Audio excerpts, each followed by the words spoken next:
நம்ம சாப்பாட்டுல உப்பு இல்லாட்டி எப்படி இருக்கும்? சாம்பாருக்கு உப்பு இல்லைன்னா, ரசத்துக்கு உப்பு இல்லைன்னா, மோருக்கு உப்பு இல்லைன்னா டேஸ்ட்டே இருக்காது. டெய்லி யூஸ் பண்ற ஒரு சின்ன கிறிஸ்டல் மாதிரி தெரியும். ஆனா அந்த உப்புக்குள்ள பெரிய வரலாறே இருக்கு. உப்புன்னு சொல்லும்போது எல்லாருக்கும் கிச்சன்ல யூஸ் பண்ற ஒரு சின்ன இன்கிரியன்ஸ் மாதிரி தான் தெரியும். ஆனா உப்பு நாட்டையே ஆண்ட கதையை தான் நம்ம இந்த வீடியோல பார்க்க போறோம். thousands of years back மனுஷன் உப்பு தேடி டிராவல் பண்ணான். ஒரு காலத்துல உப்புக்கு தான் ஒயிட் கோல்டுன்னு பேர். சாண்ட், வாட்டர், ரெயின் எல்லாமே ஃப்ரீயா இருந்தாலும் உப்புக்கு மட்டும் ஸ்பெஷல் வேல்யூ இருந்துச்சு.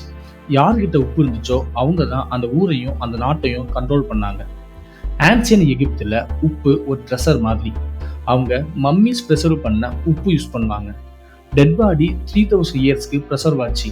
ரீசன் உப்பு. உப்பு லிவிங் லைஃப்லையும் ரோல் ப்ளே பண்ணுச்சு, டெத் லைஃப்ல கூட ரோல் ப்ளே பண்ணுச்சு. சைனால 6000 BCல உப்பு பான்ஸ் இருந்துச்சு.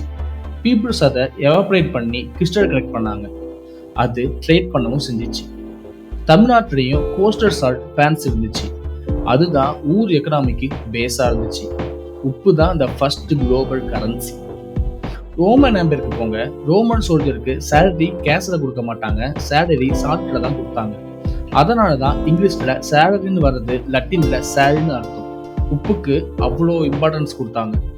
ரெண்டு ஊர் கான்ஃப்ளிக்ட் ஆகும்போது சால்ட் ரூட்ஸ்க்கு ஃபைட் நடந்துச்சு. சால்ட் ரூட்ல டாக்ஸ் கலெக்ட் பண்ணது எம்பையர் எக்கனாமிக்கே ஒரு பேக் போனா இருந்துச்சு.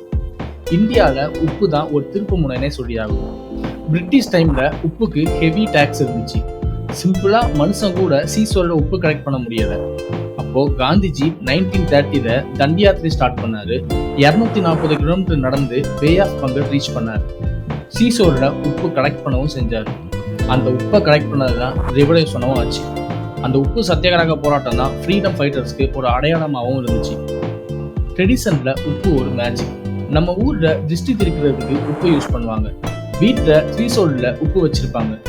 நம்ம முன்னோர்கள் சொன்ன மாதிரி உப்பு இல்லாட்டி சாப்பாடும் இல்லை, உப்பு இல்லாட்டி வாழ்க்கையும் இல்லை. ஹெல்த் சைடில் பார்த்தா சோடியம் குளோரைடு நம்ம பாடிக்கு மஸ்ட்.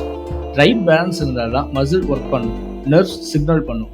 ஆனால் அதிகமாக இருந்தால் பிளட் ப்ரெஷர் ரைஸ் ஆகும், ஹார்ட் யூசஸ் வரும், கிட்னி ஸ்ட்ரெஸ் ஆகும். யார் சொன்னா பெர் டே 5 கிராம்ஸ் போதும்னு? நம்ம இந்தியன்ஸ் ஆவரேஜாக 9 to 10 கிராம்ஸ் கன்சியூம் பண்ணுறாங்க. அதனால தான் லைஃப் ஸ்டைல் டிசீஸும் ஜாஸ்தியாக வருது. ஸோ உப்பு வேணும், ஆனால் அதை அளவோட யூஸ் பண்ணணும். மாடர்ன் டைம்ஸில் உப்பு கூட மார்க்கெட்டிங்கில் ப்ராடக்ட் ஆகிடுச்சு. Refine salt, iodised salt, iodine டிஃபிஷியன்ஸ்க்கு இன்ட்ரடியூஸ் பண்ணாங்க. Himalayan pink salt fancy product ஆகிடுச்சு. பிளாக் சால்ட் டேஸ்ட்டுக்கு ஃபேவரட். ஒரு காலத்தில் வார்ஸுக்கு ரீசனான உப்பு இன்னைக்கு சூப்பர் மார்க்கெட் செல்ஃபில் ஃபேன்சி பேக்காக இருக்கு. இதெல்லாம் விட பொலிட்டிக்ஸில் கூட உப்பு ஒரு பெரிய ரோல் பண்ணுச்சு.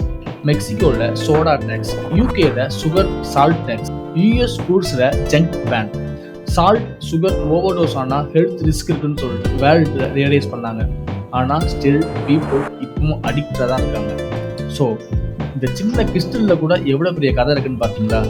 ஹிஸ்ட்ரியில் வார்ஸ் கிரியேட் பண்ணது ஃப்ரீடம் ஃபைட்டர்ஸ்க்கு அடையாளமாச்சு. ஹெல்த்தில் டாக்டர்ஸோட அட்வைஸ்க்கு இது ஒரு ரீசன் ஆச்சு. கல்ச்சரில் திருஷ்டி இருக்கிறதுக்கு இது ஒரு வழக்கமாச்சு. இன்னைக்கு பிராண்டிங்காகவும் இருக்கு. இதனால் நம்ம கற்றுக்க வேண்டிய லெசன் என்ன? சின்ன திங்ஸ்னு இக்னோர் பண்ணக்கூடாது. சம்டைம்ஸ் ஒரு சின்ன கிறிஸ்டல் கூட பெரிய வரலாறை மாற்றும்.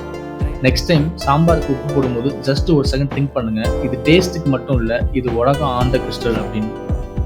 இதே மாதிரி இன்ட்ரெஸ்டிங்கான ஸ்டோரி வேணும் அப்படின்னா இந்த யாவும் சேனலை சப்ஸ்கிரைப் பண்ணுங்க.